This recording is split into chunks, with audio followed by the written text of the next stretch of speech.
Hello, everyone. Thank you for attending and participating in Tarion's 2024 annual public meeting. My name is Jennifer Spear, and I'll be your moderator. I'll begin with the meeting with a land acknowledgement on behalf of Tarion. We want to acknowledge the Indigenous and ancestral lands in which all of the new homes in Ontario are built. Tarion's corporate office and this venue are located on the ancestral lands shared by the Mississaugas of the Credit, the Anishinaabe, the Haudenosaunee, and the Wendat peoples. Each year, Tarion holds an annual public meeting to provide highlights from the past year. And this is one of the many channels with which the stakeholders can ask questions. Tonight's meeting is a hybrid format involving both participants in the room and those joining us online as part of our live stream. This meeting is also being recorded and will be available on Tarion's website at a later date. To begin, I'll introduce the members of Tarion's senior leadership team who will be part of our panel this evening. On my immediate left is the chair of Tarion's board of directors, Andy Kennins, Tarion President and CEO, Peter Balasubramaniam, Chief Risk Officer, Edmund Lee, Vice President of Warranty Service, Sophie Valhoskis, and Vice President of Underwriting, Kevin Brody. For tonight's agenda, we'll hear remarks from the board chair, Andy Kennins, followed by a presentation by Edmund Lee, and then remarks from the CEO. We'll also have a question and answer period. This year, our Q&A period will be divided into two parts to accommodate the mix of questions that we typically get raised. The first part of the Q&A will run until 6 p.m. and will be open for general questions from both the audience here in the room and those joining us online. And because the first part of the Q&A is being live streamed and recorded, some people may not feel comfortable asking specific file questions. So to provide greater opportunity to address specific questions, the second part of the Q&A will run from 6 to 6:30. And in the second half, Tarion warranty and underwriting staff will be available at the back of the room to address specific questions. In addition, for those of you online, we'll be able to accept online questions that you can send in via email. In addition, Tom Barber, the Tarion ombudsperson, will be available on site to answer questions that people may want to direct to his office. And for those of you online, if you wish to connect with him, you can send an email and his office will follow up to make arrangements for you. And finally, the executive team and the board chair will remain afterwards to address individual questions during that time, and the meeting will wrap up then at 6:30.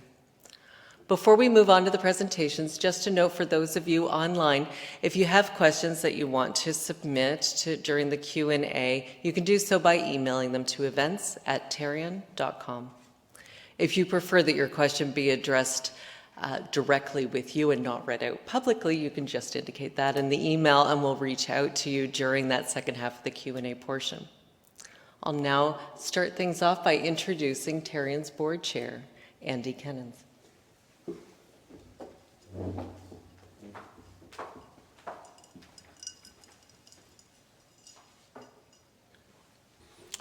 Thank you, Jennifer. I'll provide a brief overview of Tarion, the composition of the board and the ombudsperson office, and then provide a few high-level observations about the overall operating environment we experienced in 2023. Tarion is an administrative authority administering the Ontario New Home Warranties Plan Act and reporting to the Minister of Public and Business Service Delivery for the province of Ontario. We are a non-profit organization, and our purpose is set out in the governing statute, which is consumer protection legislation.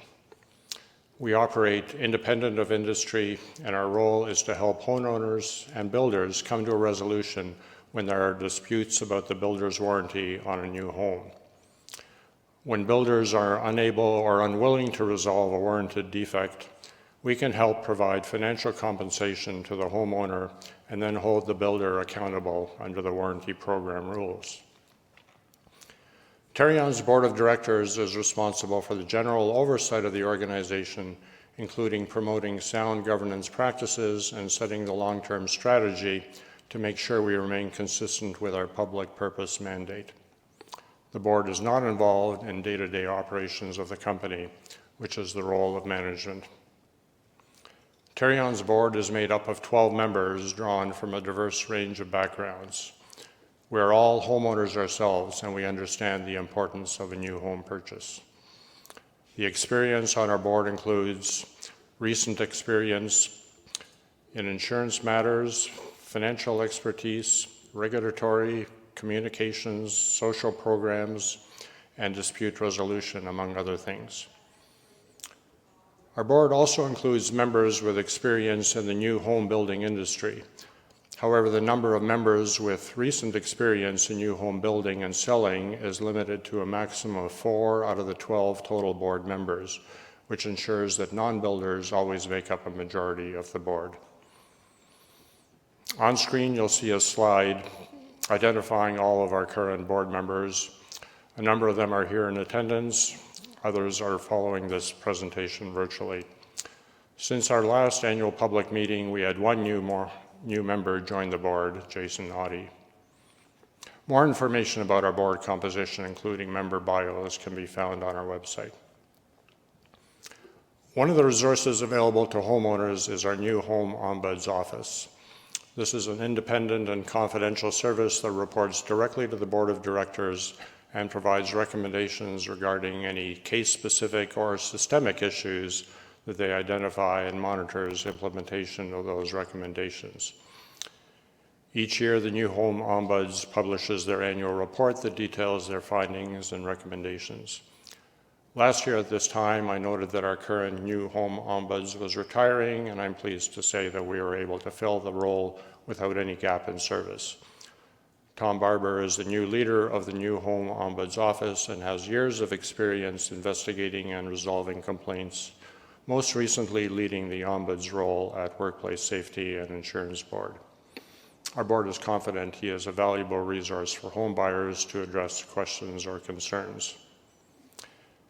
As you heard earlier, Tom is here with us and will be available for questions after the meeting. 2 other committees which report to the board are worth noting.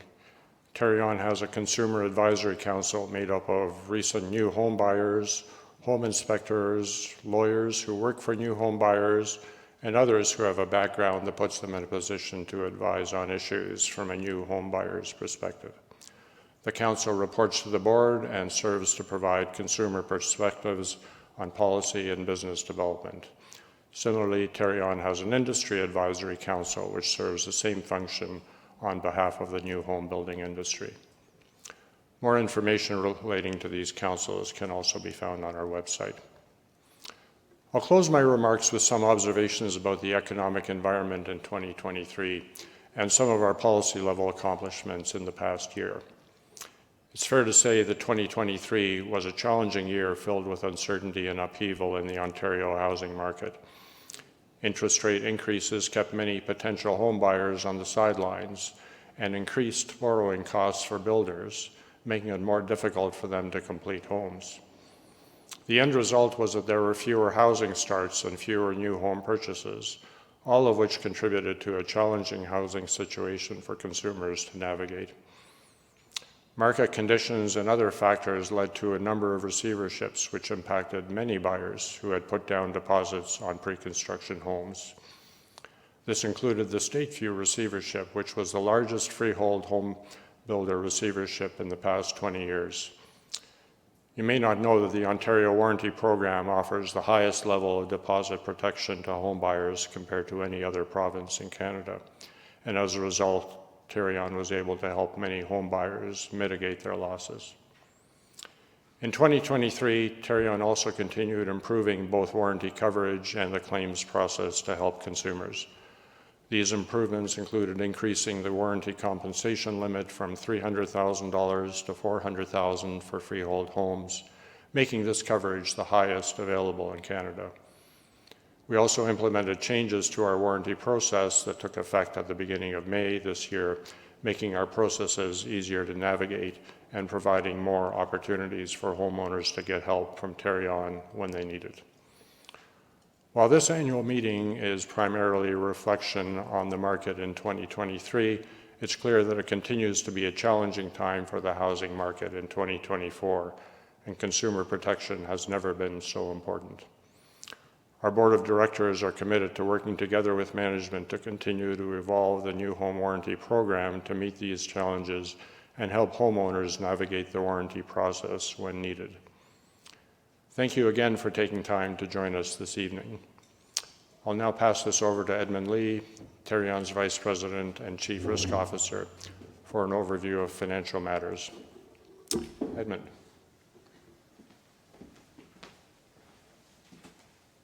Thank you, Andy.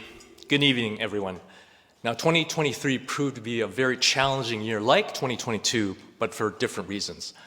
I would like to highlight the key operating statement line items that are being reported now under the new IFRS standard, a global standard of accounting that is used by all major international insurance companies like Manulife, Intact. The first line item is the insurance revenue, which comprises the release of fulfillment cash flows for Tarion policies, plus contractual service margins that will offset insurance expenses. Now, the improvement you've noted in 2023 versus 22 reflects the maturity of 2020 to 2021 previous year cohorts, which had very strong volume of enrollments. Think of the insurance revenue line as the current year's recognition of the claims and expenses that was estimated in the future for the past and current enrollment years. Now, the biggest driver of the challenging 2023 results lies within the insurance service expense, with a large Stateview claim that has been in the news and is approximately $90 million embedded in the $175 million expense. It is quite unfortunate for many homeowners that rogue financial and reporting irregularities by this outlier builder, also inadvertently abetted by a failure of Schedule I bank check-kiting internal controls, has precipitated such a major loss. Now, a good news offset as a result of pre-planned financial mitigation risk management is the $29 million reinsurance recoverable that reflects claims incurred. Tarion has an excess loss reinsurance policy that will pay out $45 million in excess of a $75 million attachment point. As of December 2023, I would like to highlight a special IFRS 17 reporting feature. Tarion's investment and financial expense results are now segregated from the insurance service results. So another good news item is the great recovery of the guarantee fund. In 2023, we had a $54 million gain versus a $54 million loss last year. I will discuss this in more detail in the next slide. And another new IFRS 17 feature is the disclosure of interest rate risk within the insurance contracts portfolio. Now, when interest rates go up or down, there will be a gain or loss respectively that needs to be accounted for because the insurance contract liabilities need to reflect current interest rates. Also, because insurance contract accounting is based on present value, as time goes by, the liability value goes up and interest accretion expense needs to be recorded. The interest rate declines were a key driver of the insurance finance expense loss in 2023. So under the IFRS 17 reporting basis, Tarion's insurance service result was a $79 million loss, and the net insurance financial result was a positive $33 million, and they are disclosed separately going forward because of IFRS 17 standards. Going to the next slide. Benchmark returns. This slide highlights the capital market drivers of the guarantee fund. From the poor negative returns in 2022 for both world stock markets and the Canadian short-term bond index, 2023 experienced a 20% positive return in world stock markets and a 5% positive gain in short bonds. As world central banks prepared to move to easier monetary conditions, both asset classes benefited during the year as world economies exhibited a soft landing scenario. This slide shows that the guarantee fund is diversified and consists of high-quality investment-grade assets. Tarion Management and the board, with the assistance of a third-party investment advisor, oversee prominent investment managers that generally have tens of billions under management. Now, 55% of the guarantee fund is allocated to short-term investment-grade bonds, and this is supportive of mitigating that interest rate risk that's inherent in Tarion's insurance contracts. When interest rates fall like they did in 2023, the guarantee fund bonds gain, and this offsets the losses of the revaluation upwards of the insurance contract liabilities. This slide is a reminder of why the guarantee fund is a cornerstone of the warranty program. Right here in Canada, we have experienced 2 home warranty catastrophes. The BC leaky condo crisis of about $700 million and the Quebec concrete crisis at about $100 million and counting. A healthy guarantee fund is the key financial backstop to homeowner claims payments. While we are in this residential development recession, it is even more important to administer the fund prudently with a risk management lens. In this statement of cash flows here in this slide, the current recessionary impacts from the industry can be discerned. From 2023 to 2022, enrollments received fell by $21 million, or 24%, and claim payments to homeowners increased by $11 million, or 31%. From 2022 to 2023, claim payments total over $83 million. And for 2024 May year to date, we have already matched 2023 at $47.5 million, and we still have 7 months to go. So obviously, a healthy guarantee fund is essential to supporting these cash outflows. In this slide, you can see the evolution of the residential development industry's evolving recessionary impact on Tarion. Visually, there's a notable correlation to the increase in claims paid out, the columns, to the increase in the Bank of Canada interest rates, the blue line, since 2019. And this has been a key source of industry stress. The enrollments volumes, which are the yellow bubbles, have noticeably declined in trend in 2023, and we expect 2024 will exhibit a further decline. Economic theory suggests it will take another 12 months or so for the impact of the high interest rates to be fully felt, so we are not out of the woods yet. Going back to the financial statements, I would like to highlight that despite the lower enrollments and high claims paid out cash flows, the guaranteed fund managed to increase by $15.9 million because of the aforementioned strong investment returns. Now, a key asset I would want to take note of is a $36.6 million reinsurance recoverable that arises from that excess loss insurance contract that was triggered in 2023. The counterpart to this asset is an AM Best A++ rated insurer with more than 4 times the regulatory available capital of Tarion. Not only will this recoverable asset provide much needed liquidity during this recessionary time, but it is also a testament to the efficacy of Tarion's diversified risk management approach, while continuing to invest sizably in detective and preventative controls like inspections, new home project risk analysis, vendor-builder reporting requirements. Tarion also structured excess loss reinsurance over the years for a challenging claims experience like we have in 2023. And even more important from a risk management perspective than the guarantee fund itself is the equity or net worth of Tarion.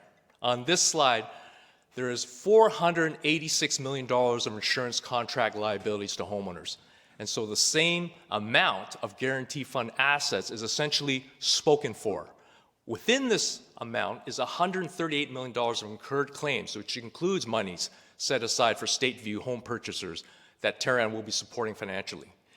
Tarion's net worth for 2023 is $192 million, which is down by 25%, or $65 million from 2022. Tarion voluntarily follows the Offices of Superintendent of Financial Institutions Risk and Capital Management prudent standards as best practice. And a key step in following all of that is to stress test this $192 million equity against plausible loss scenarios. So, over and above reporting, auditing, inspection controls that are in place, OSFI requires a financial institution to be ready financially for a plausible loss and rebuild its capital over a reasonable time frame. For illustrative purposes, you can see that a 1 in 100-year event like a large insolvent builder would reduce Tarion's equity by over $160 million. Before reinsurance, a Stateview type loss comes in at second place severity with a probability of once every 75 years. We review these losses scenarios annually with our appointed actuary in preparation for our annual stress test. Now, the vast majority of builders would not drive these sizable losses, but risk management requires one to consider the outliers. After Stateview, Tarion needs to rebuild its capital to be ready to backstop homeowners because the industry is still in recessionary territory. As Tarion works to rebuild capital, whether by reinsurance, capital replenishment, and prudent investment income, we will always be cognizant of the balance required for our key stakeholders. After a catastrophic claim loss, Tarion wants to rebuild its capital on a timely basis to be effective for our government overseers and partners, while ensuring the cost of the industry is not an unreasonable headwind to home building efforts. And finally, Tarion regularly reviews the adequacy and relevancy of the protection available for the home purchaser. That concludes my remarks on the financial performance in the organization for 2023. I now pass things over to our CEO, Peter Balasubramanian, for our final presentation.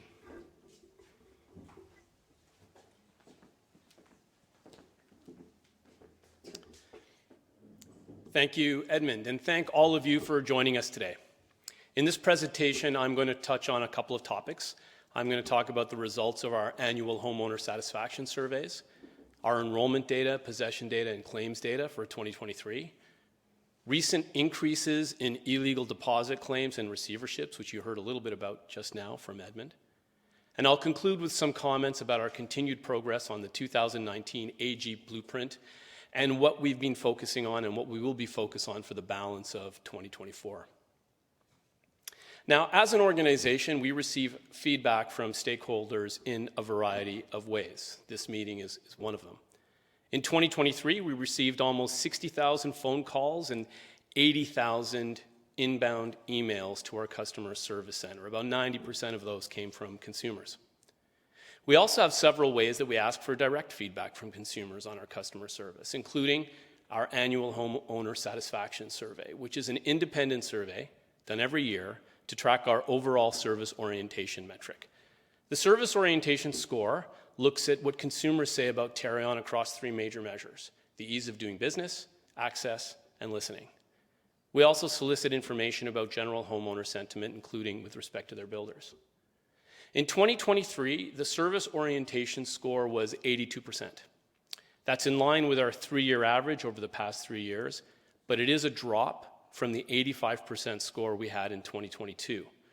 The 3% decline is something that we have to monitor and look at carefully. We need to determine if it's connected to broader challenges that are facing the building industry and the economy, or whether it relates to something more specific that we can work to address in our own processes, or a combination of both.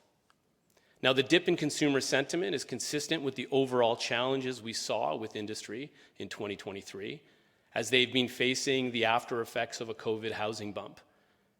Optimistic sales that were made during the unexpectedly hot market of 2021 and 2022 may have contributed to delayed closings, or perhaps rushed closings in 2023, that stressed after-sale service resources of a building industry that may have not fully rebounded from COVID supply chain issues, material and trade difficulties, and which had difficulty adjusting to pricing and interest rate volatility. Now, looking forward through to 2024 and onward, I think there is an opportunity for the provincial building industry to step up their home delivery and after-sales service. With pandemic issues largely behind us, with a slowdown in enrollments and housing starts potentially freeing up service resources, and maybe a more stable interest rate and pricing environment in the future, we think there's positive opportunities ahead. With respect to an enrollment slowdown, in 2023, there were about 54,000 enrollments registered with Tarion for new home units. That's a 30% drop from 2022. And as Edmund highlighted, we believe this trend will continue in 2024. We expect enrollment levels in 2024 to finish between 30,000 or 40,000 at this time. And that would be the lowest enrollment level for new home units in the province in the past decade, maybe more. Now, remember that enrollments occur after a sale, but prior to the completion of construction. So, in a sense, an enrollment is a leading indicator of possessions. Since enrollment levels were particularly high from 2020 to 2022, the possession story, meaning the number of homes occupied by consumers, in 2023, that story did not mirror the enrollment data. On the contrary, possessions of freehold homes and condo units in 2023 were 63,000. And that's the highest number of possessions in the province in a year, again, at least in the past 10 years. Since the majority of warranty-related work that we do typically follows after a homeowner takes possession, the volume of work that we managed in 2023 was particularly high. And as I noted earlier, it's possible that some of that high volume, combined with a drop in the overall level of after-sales service being provided by builders, may have impacted impressions of Tarion as reflected in the homeowner satisfaction survey score that I previously mentioned. Now, the large amount of possessions also contributed to high levels of claims payouts to consumers, and Edmund's taken you through some of that data. In 2023, we paid out claims to almost 1,500 households, with a total of $47.5 million in compensation being provided to new home buyers. Despite those claims trends, our dispute resolution data continues to tell a more positive story. In 2023, there are about 53,000 warranty lists provided by homeowners to their builders via the Tarion My Home portal. And 98% of those ended up being resolved without the homeowner having to escalate to schedule an inspection with Tarion. And of the approximately 6,500 inspections that were scheduled, we were able to work with the builder and the homeowner and get about 70% of those resolved without the inspection having to happen. Now, before I move on from the discussion of claims, I want to return to the specific increase that we are seeing in builder receiverships, as well as legal and illegal deposit claims we've been noting. The amount of deposit claims in particular stands out. To put it into historical perspective, the amount of deposit claims paid between 2005 and 2021 was $15 million. So that's about $1 million a year, under $1 million a year. And in 2023, deposit claims hit $10 million. That's 10 times the historical norm. And in 2024, we project that number to be closer to $70 million. Significantly, more than 80% of these deposit claims relate to illegal sales. What's an illegal sale? An illegal sale can occur when a licensed builder approaches Tarion for approval to sell a number of homes, but does not get that approval. So they shouldn't sell those homes. But they do anyway, and they sell homes to unsuspecting homeowners without approval. This is against the law and puts that builder's license in jeopardy. Historically, the risk of a license revocation was enough of a deterrent to keep builders from doing this. I think the claims data from the past 20 years bears this out. But it was not the case in 2023, as illustrated by the Stateview receivership that Edmund mentioned. That organization went into receivership amidst allegations of fraudulent check kiting along with illegal selling activity. And the amount of illegal deposit claims caused by Stateview alone is greater than the total amount of deposit claims Tarion has paid out in its entire history, with potentially 700 deposits being taken without the required approvals. The impact of the Stateview situation, the increase in receiverships, is something that we will be monitoring closely. We will be working with HCRA, the Home Construction Regulatory Authority, as well as the ministry, to develop ways to mitigate or eliminate illegal building and selling, and we will make that a priority over the next year. We will also be reviewing the deposit warranty itself and the capital position of the guarantee fund to ensure the program remains healthy in the long term and that we strike the appropriate balance between maintaining financial stability of the program and the level of consumer protection that we offer. Finally, let me turn to our progress on the Auditor General recommendations from 2019. In 2019, the Auditor General completed a year-long review of the organization and issued a blueprint for improvement, a blueprint on which we can improve the warranty protection program in the province. Now, several years later, we are close to meeting the vast majority of the objectives that were laid out in 2019.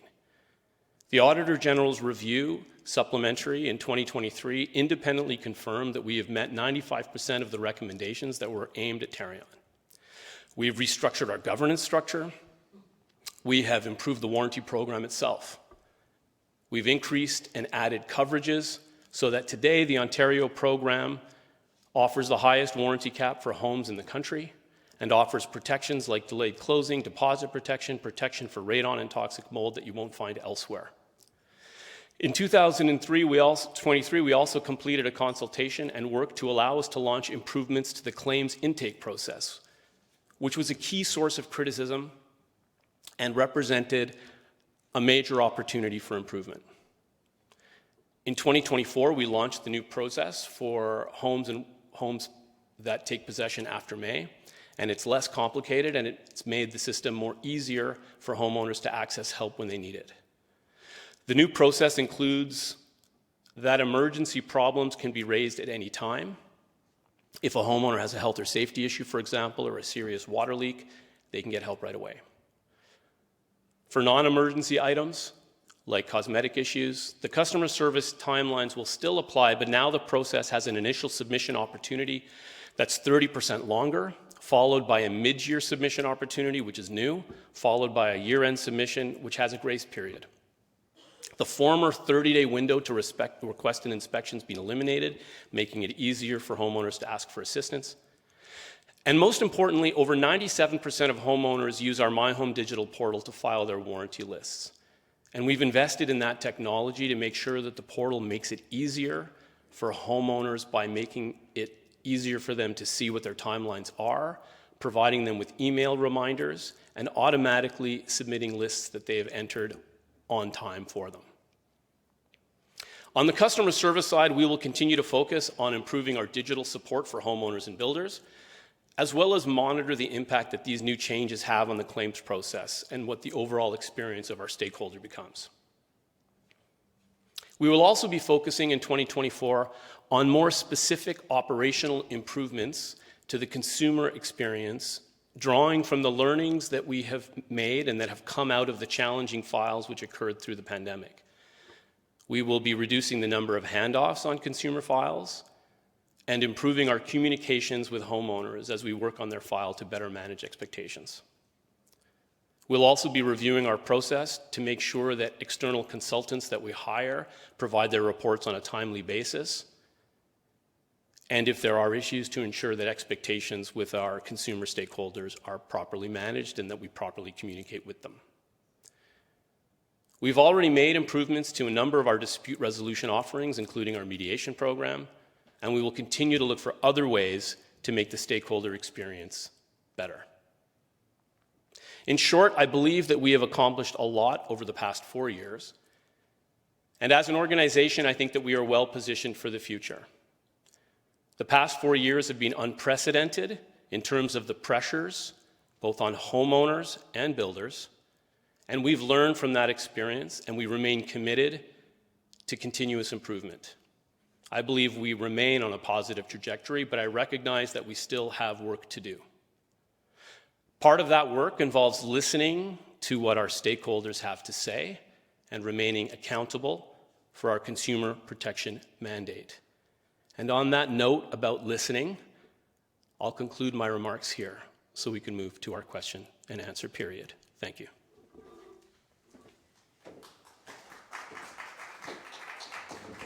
Thank you, Peter. All right, now as promised, we're going to move on to the first part of our question and answer period. And we have both people attending here in person as well as online, so we're going to take questions from the room and virtually as well. So for those of you who in the room who have questions, you can make your way over to the microphone here on your left. And this is where we're going to ask that you take your first question. Is that this microphone, you're going to ask one when it's your turn. If you have a second question, I'm going to ask that you line up at the microphone on the other side of the room, on your right-hand side. And we've organized it this way just to make sure that as many people as possible will get a chance to ask a question before someone asks their second or any further questions. In terms of asking your question, in order for us to hear from as many people as possible, I'll ask that you make your question as concise and brief as you can. And if you're online, you can submit your questions to events@tarion.com. We'll close this portion of the Q&A at 6 p.m. when we move on to the second part of the Q&A where people can ask their more file-specific questions. All right, so let's begin. If you wouldn't mind stating your name and sharing your question briefly. Thank you. Yes, my name is Barbara Captain. I have a question regarding the loss that you announced of $90 million. In your business plan this year, you said that that loss were claims related to deposit claims for agreement of purchase and sale entered into builders without complying with Tarion's warranty legislation. And I ask, why aren't you doing more to clamp down on builders who are not following the law?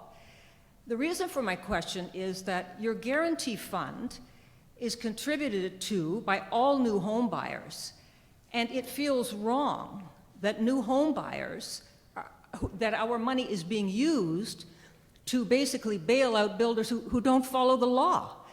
And so you have several risk management comments you made from the panel, but what are you doing to manage that risk going forward? It is not just market forces. It is that some builders are not enrolling homes with the warranty program and they are not getting licensed. I don't hear a plan from your management team about how you're mitigating that risk going forward, because new home buyers do not expect that our money, which is to be used for fixing construction defects, would be used to bail out builders who are not following the law. All right, thank you, Barbara. It's worrying. Peter? Yeah, thank you for the question. I agree with the sentiment in the question. I agree with the passion with the question. I absolutely think that we need to do what we can to prevent builders from flouting the regulations and causing losses. I want to make a couple of comments about that. One thing I want to correct is the idea that in making the payments from the guarantee fund in the situation we're talking here about, the situation of a receivership of a builder that had entered into illegal sales, I just want to correct the impression which you have that making those payments is bailing out the builder. Making those payments is bailing out the homeowners. We're really helping the homeowners, protecting their deposits.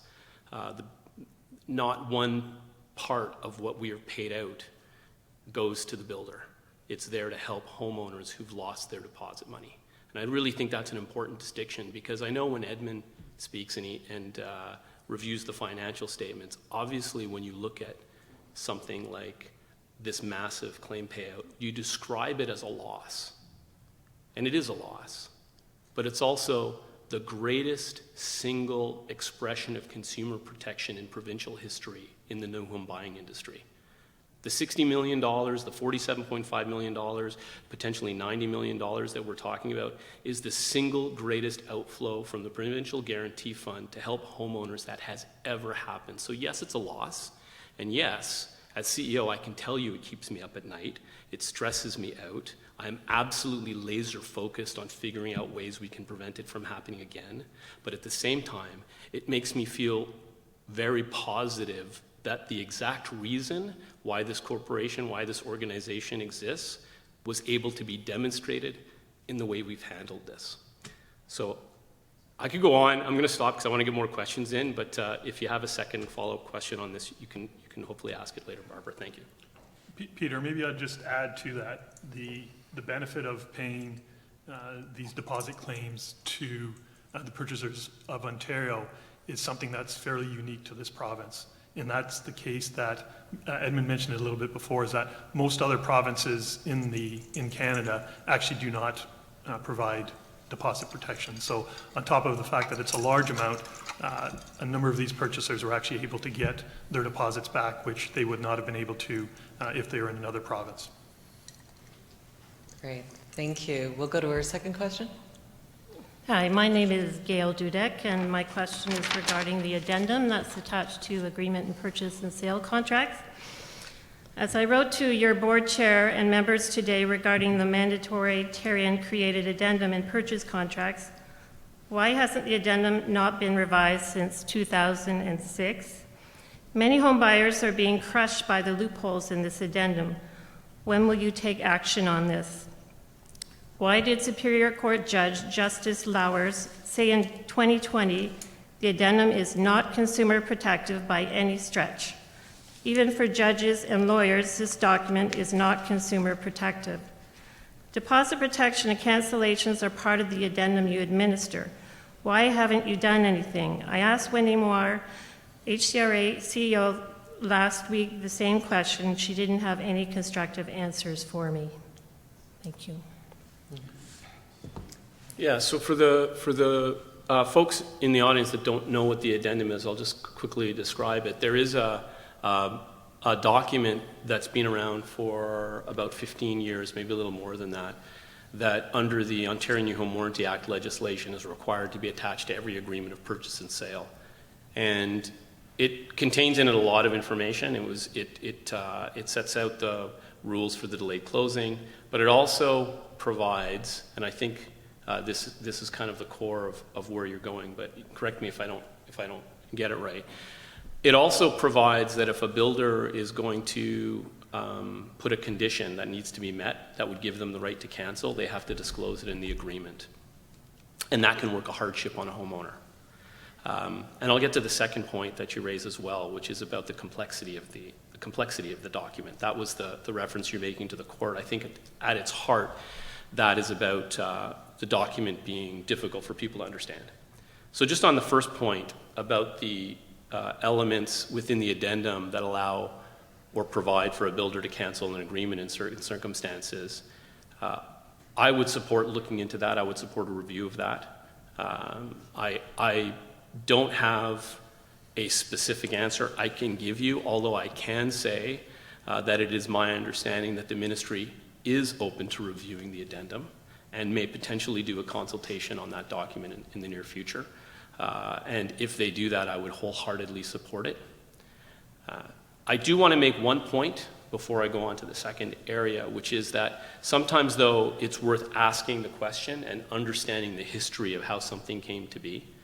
So in this case, the reason why the document requires builders to put in these terms on how they can cancel is because before the addendum existed, builders were putting those kinds of cancellation terms in their agreements anyway.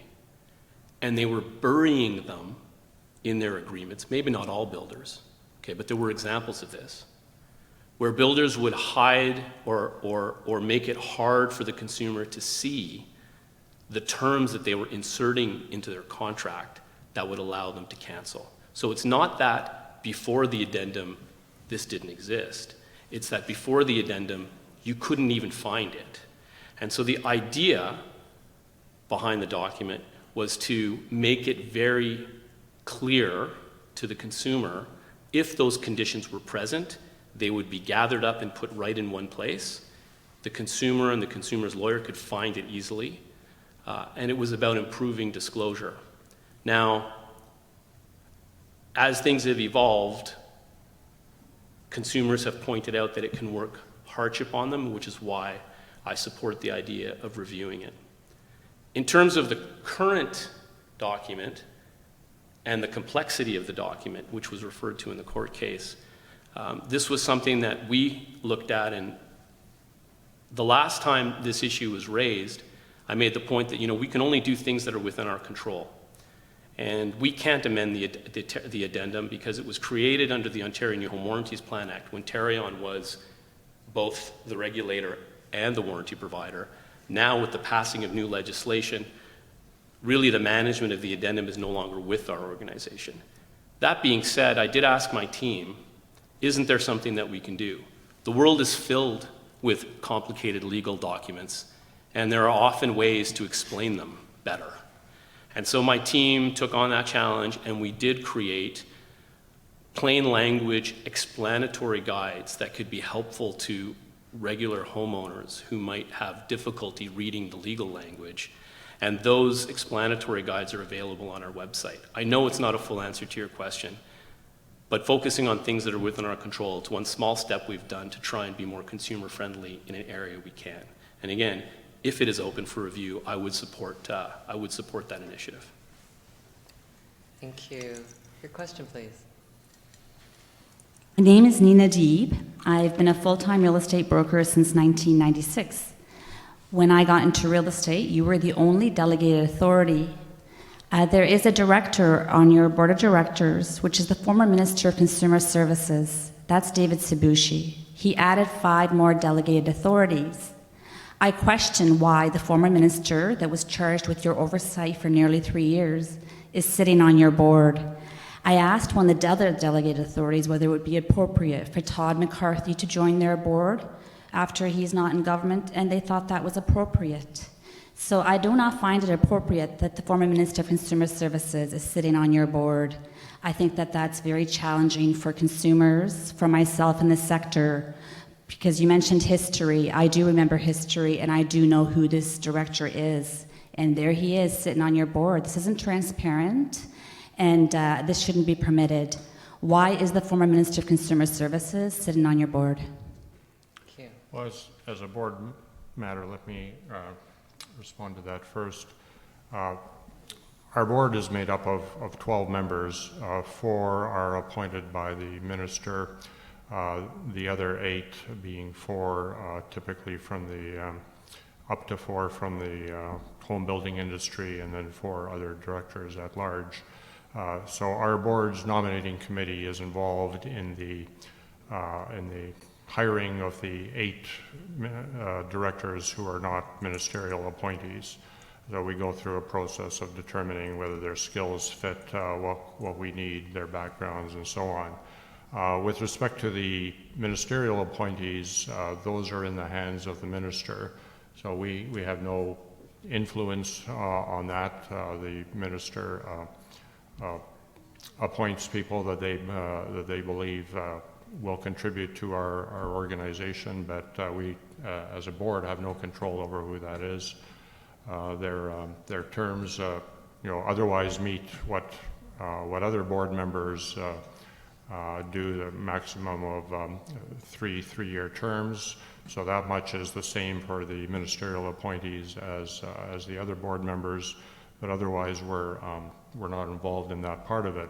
The one thing I would say that while our board is made up of a variety of constituencies, we have the up to 4 members from the home building industry, we have the 4 ministerial appointees and 4 others that are not particularly aligned, if you will. No one is there to represent the constituency that they come from. The ministerial appointees aren't on the board advocating for the interests of the ministry or the Ontario government. The builders that are on our board, they know their job is not to be advocating for the building industry. And if you were a fly on the wall in a meeting watching the proceedings, you wouldn't necessarily know which part of our board makeup that any particular member comes from. But that's all I can say in terms of the directors that are chosen by the minister. Yeah, I mean, I think that the only thing I would add is ultimately that's probably a question that should be directed to the ministry. Although, just from my own personal perspective, I don't know that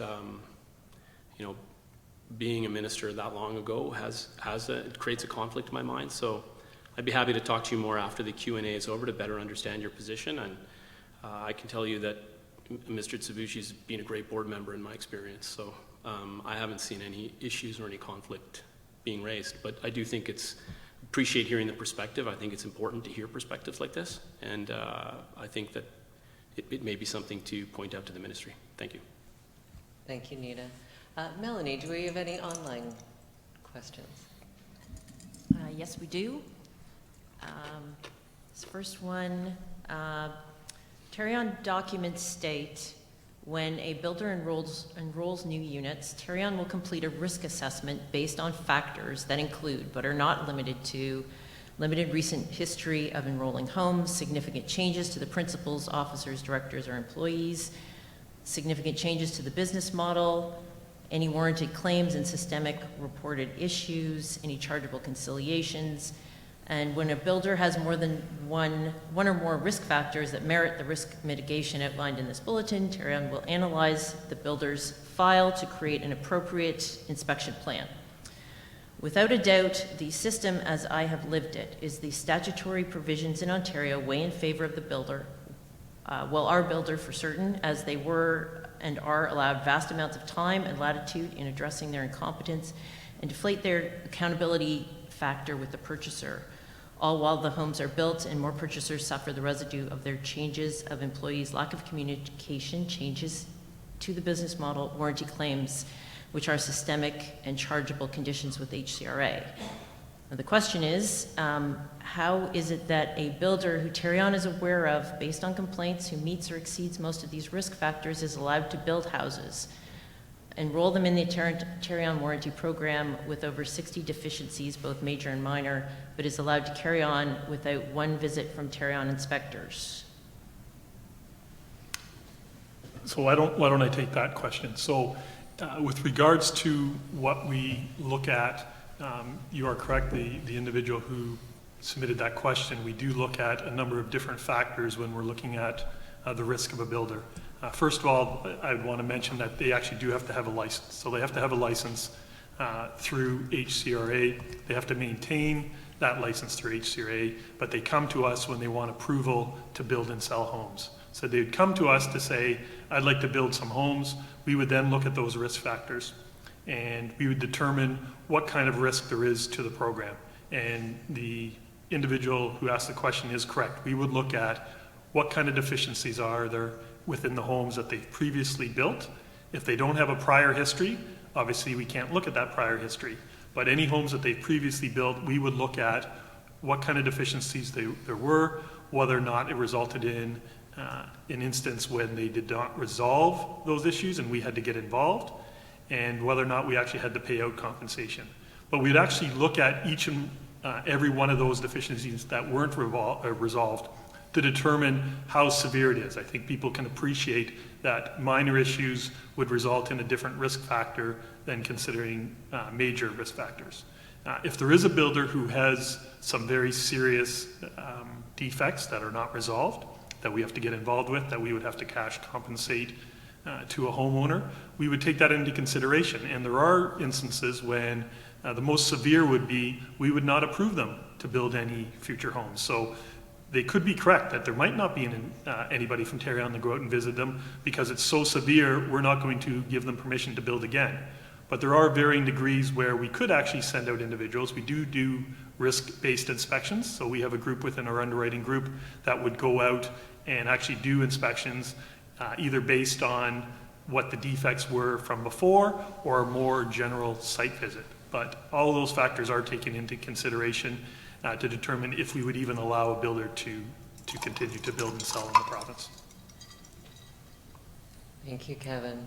Let's take one more from online before we go to Barbara's second question. When a defect is denied and the Tarion rep tells the house buyer to dispute it at something called LAT, can the CEO explain what the process is to contest the defect and how long does the buyer have to initiate the process? Well, the CEO can explain that, but I'm going to ask Sophie to do that. All right. So if you would like to proceed with a LAT appeal, which is to the License Appeal Tribunal, which is an independent tribunal created by the Ontario government to hear appeals, homeowner appeals from Tarion assessments, the homeowner should request a decision letter. It takes approximately 3 to 4 weeks to draft the decision letter, and then from there the homeowner has 30 days to appeal the decision letter to the License Appeal Tribunal. They have a website. The information would be on our website, and a direct link, I believe, is provided in order for to the License Appeal Tribunal website to get the form to submit to the tribunal. And after that, the scheduling is all done through the tribunal. All right, great, thank you. Barbara, your second question. Yes, you say that you're a consumer protection agency, and you mentioned that at least 4 or 5 times in the opening pages of your annual report. But my question is, why are there no consumer advocates on your board of directors? You have 4 builders and no consumer advocates.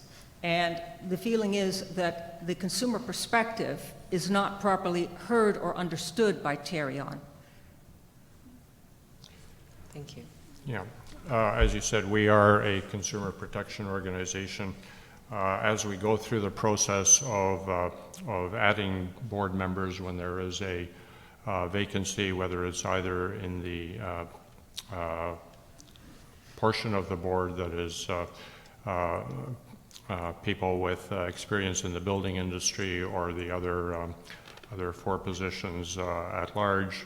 That's part of the interview process to make sure that candidates understand the nature of our organization, our mandate, the consumer protection element of it.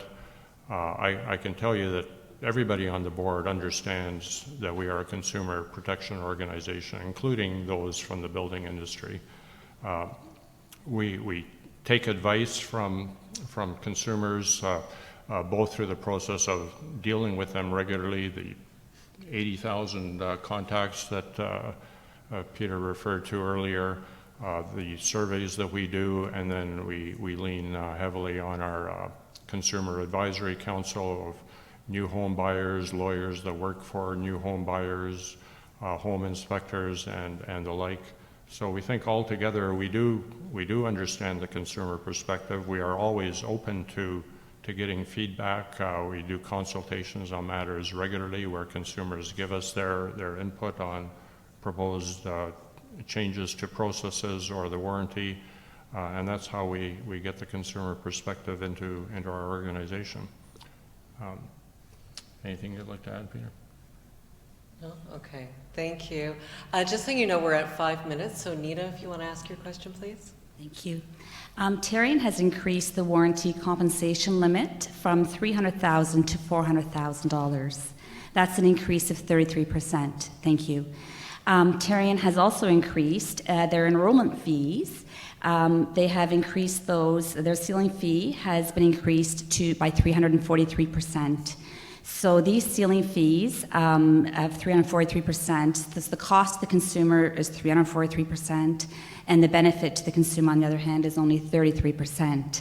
Also, on the changes to the enrollment fees on these increases, it's stated over and over again in your annual report, and I've seen it on your website as well. It says there are no changes to the enrollment fees on homes under $600,000.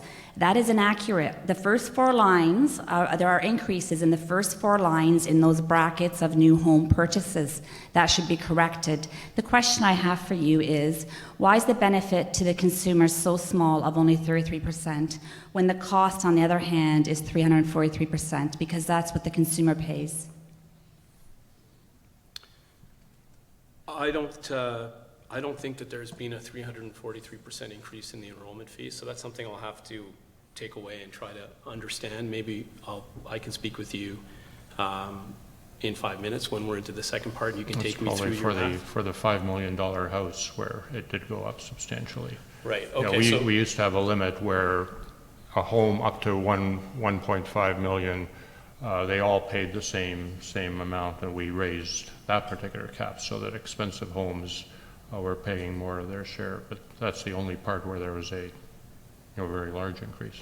So I'm not sure if that accurately reflects what you're saying. So we can review that. If it's about the $5 million plus category of home, there was a substantial increase in the enrollment fee relating to that. And I think that's partly based on an analysis that we did that looked at the cost of repairs. So when there is a problem in a home, how much does it cost to repair the home? And the warranty cap was really set for the general average home. If you have a $5 million house and there's a problem in it, we found that there's a correlation between the house price and the cost of the repairs. So that cap could be used up quite quickly. We also apply a progressive approach to our enrollment fee to ensure that lower income and lower houses bear less of a burden of a fee increase. So that's the approach. But again, I'd be happy to talk to you more, and maybe Edmund can help look at the question that you have. Thanks. All right, thank you very much. We are at time. We're going to go into the second half of the Q&A. So if you did get your question asked here, you were invited to stay for the second half, and you could speak to a member of the executive team or a board director or a member of our warranty staff. If you raised a question online and we weren't able to get to it, Tarion will reach out to you directly. So this brings us to the end of the live stream portion of the Tarion's 2024 annual public meeting. And on behalf of Tarion, I would like to thank you for participating this evening. If you're interested in learning more about Tarion's activities, we invite you to go to tarion.com and download the 2023 annual report. We'll now be closing the live stream session and inviting those individuals who are here in person to bring any specific questions forward to the Tarion staff. And you'll see that we have warranty and service underwriting staff at the back. And you'll see they're wearing Tarion name tags. The executive team and the board chair will remain here until 6:30. Tom Barber, our ombudsperson, is also available and will be in the separate breakout room at the side here if you want to meet with him separately. And for those of you online, I'll remind you, you can still email your questions to events@tarion.com and they will be answered. So thank you again for joining us for Tarion's 2024 annual public meeting. Have a good night. Thank you.